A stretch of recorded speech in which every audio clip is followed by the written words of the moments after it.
stratégie de mener une sorte de campagne électorale au moment où il y a une vraie tempête judiciaire autour de lui. Oui, c'est une stratégie politique qui, d'une certaine manière, est légitime. Et puis, il faut bien reconnaître que ça marche. Et puis, c'est pas nouveau. Il l'a fait également aux élections de 2015. Vous m'avez demandé tout à l'heure, je suis effectivement ancien membre du Likoud. J'ai quitté, entre autres, parce que j'ai été écœuré par les élections de 2015. Il n'y avait aucun contenu.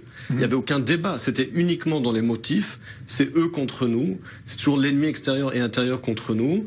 C'était les Arabes vont aller voter le jour des élections. Enfin, c'était uniquement dans les motifs.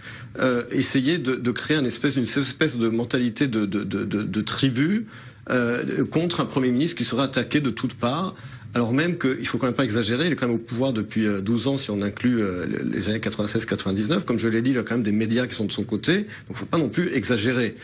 Toujours dire les élites contre nous, il faut mettre les choses en perspective. Et quand on se réduit uniquement à un discours qui est identitaire, qui est émotif, et on élimine tout débat de fond.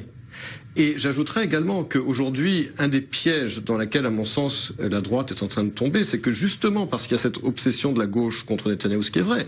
Alors parce que la gauche attaque Netanyahou, est obsédée contre Netanyahou, il faut absolument rien dire contre lui quand on est de droite. Et moi, je refuse de tomber dans ce piège. C'est-à-dire que si on est de droite et qu'on critique Netanyahou, qu'on le critique pour des choses de fond, pour des arguments de fond, immédiatement, en particulier sur les réseaux sociaux, on se fait traiter de traître, de vieille fille aigrie, et on n'a pas le droit de parler parce que le Premier ministre est attaqué par la gauche, donc on n'a rien le droit de rien dire quand on est de droite. Et ça, c'est lamentable. C'est pas ça la démocratie. Et toujours attaquer les médias en disant tous les médias sont contre nous, qu'un média qui critique, tout de suite c'est de la traîtrise. Non, on n'est pas en Russie et on n'est pas en Turquie. Vous êtes d'accord ?